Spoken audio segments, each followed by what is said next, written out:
আমরা যারা অনলাইনে কাজ করি এবং যাদের একটা ব্লগ সাইট আছে অথবা ইউটিউব চ্যানেল আছে তাদের ক্ষেত্রে একটা গুগল অ্যাডসেন্স অ্যাকাউন্ট খুবই গুরুত্বপূর্ণ।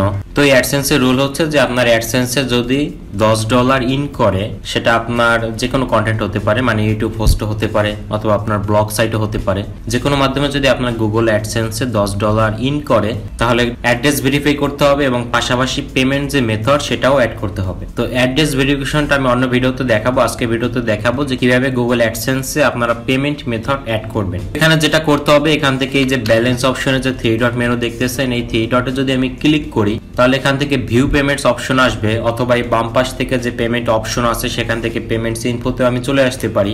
তো এখান থেকে স্ক্রল করে একটু নিচে চলে আসবেন, দেখবেন যে অ্যাড পেমেন্ট মেথড একটা অপশন আছে, সেটাই ক্লিক করবেন। ক্লিক করলে এখানে দুইটা অপশন দেখতে পাবেন। বাংলাদেশিদের ক্ষেত্রে এখানে দুইটা অপশন আসবে, আর যারা ইন্ডিয়ান আছেন তাদের ক্ষেত্রে এখানে যে কোনো একটা অপশন আসবে। ইন্ডিয়ান যারা আছেন তারা যে অপশনটা পাবেন সেটি নিয়ে কাজ করবেন, আর যারা বাংলাদেশি আছেন তারা হচ্ছে দুইটা অপশনের মাঝে আপনারা add new wire transfer details এই অপশনটি ক্লিক করবেন, এবং ইন্ডিয়ানদের জন্য হয়তো এই অপশনটাই থাকবে। তো দুইটা অপশন থেকে আমরা ফার্স্ট অপশনটা সিলেক্ট করে নিব।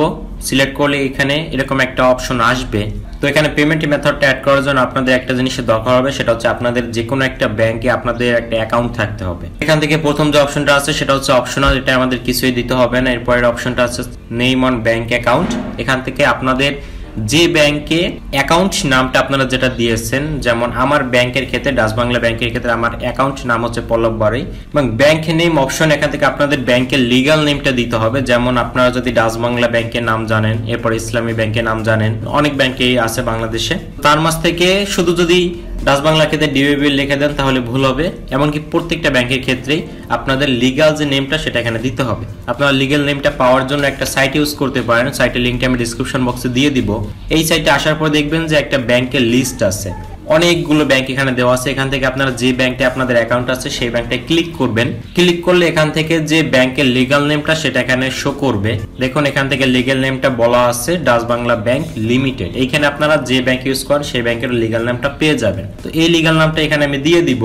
দিয়ে দেওয়ার পর আমাদের যেটা দরকার হবে একটা সুইফট কোড। তো সুইফট কোডের জন্য এই ডাচ বাংলা ব্যাংকের ডিটেলসে যখন আসবো, তো এখান থেকে দেখবেন যে সুইফট কোডটা লেখা আছে। যদি আপনাদের এই সুইফট কোড নিয়ে সন্দেহ থাকে আপনারা গুগলও সার্চ করতে পারেন, ব্যাংকের নাম লিখে দেন সার্চ করবেন সুইফট কোড, তাহলে এখানে আপনারা একটা সুইফট কোড পেয়ে যাবেন।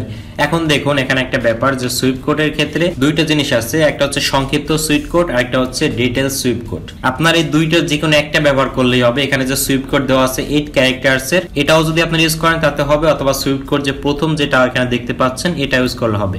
মানে প্রথমটা হচ্ছে একটু ডিটেলস সুইফট কোড এবং এরপর একটা হচ্ছে সংক্ষিপ্ত সুইফট কোড যেটা 8 ক্যারেক্টারসের হয়ে থাকে। এখানে একটা ব্যাপার আছে যে আপনাদের ব্যাংকের সাথে লেখা থাকবে আপনাদের ব্রাঞ্চের নাম। এখানে আপনারা যদি বলেন যে আমি তো ব্যাংক অ্যাকাউন্ট করছি চট্টগ্রাম, তাহলে এখানে আমি কেন ডিএস দিব, মানে ডিএস মানে তো ঢাকা। তো এটা কোনো ব্যাপার না, আসলে আপনাদের দিতে হবে যে ডাচ বাংলা ব্যাংকের মেইন শাখাটা কোথায় সেই শাখার সুইফট কোড দিতে হবে। বিষয়টা আশা করি ক্লিয়ার হয়েছে আপনাদের কাছে। তো এক একটা ব্যাংকের ক্ষেত্রে এই সুইফট কোডটা ভিন্ন হবে। আপনারা জাস্ট ব্যাংকের নাম লিখে সাথে সুইফট কোড দিয়ে সার্চ করলেও সুইফট কোডটা পেয়ে যাবেন, অথবা আমি যে সাইট বলছি সেই সাইটে আসলেও আপনার ব্যাংকের সুইফট কোডটা পেয়ে যাবেন। এখান থেকে আমি পূর্ণাঙ্গ যে সুইফট কোডটা সেটাই ব্যবহার করব, অথবা আমি যদি 8 ক্যারেক্টার ব্যবহার করি তাতে হবে, কোনো সমস্যা নেই। কপি করে এখানে এসে এখানে যে সুইফট কোড অপশন আছে সেখানে আমি পেস্ট করে দিব। পেস্ট করার পর এখান থেকে বলা আছে অ্যাকাউন্ট নাম্বার, এটা হচ্ছে আপনাদের ব্যাংকের যে অ্যাকাউন্ট নাম্বারটা সেইটা। আপনাদের যদি কোনো ডেবিট কার্ড বা ক্রেডিট কার্ড থাকে সেই কার্ডেরও একটা নাম্বার থাকে, সেই কার্ডের নাম্বার কিন্তু এখানে না, আপনারা হচ্ছে ব্যাংকের যে অ্যাকাউন্ট নাম্বার সেই অ্যাকাউন্ট নাম্বারটা আপনারা এখানে দিবেন। এরপর বলছে রিটাইপ অ্যাকাউন্ট নাম্বার, এখান থেকে আপনাদের ব্যাংকের নাম্বারটা ভালোভাবে চেক করে আবার এখানে টাইপ করে দিবেন। আর এখান থেকে আপনাদের কিছুই করতে হবে না, এখান থেকে যে অপশন দুইটা আছে সেগুলো এরকমই থাকবে। জাস্ট এখান থেকে সেট অ্যাজ প্রাইমারি মেথডটা করে দিবেন, কারণ হচ্ছে এই ব্যাংক অ্যাকাউন্টে আপনারা সবসময় পেমেন্ট নেবেন এই অপশনটা। এরপর আপনারা সবগুলো আবার একটু চেক করে লাস্ট যখন শিওর থাকবেন দেন এখান থেকে সেভ করে দিবেন।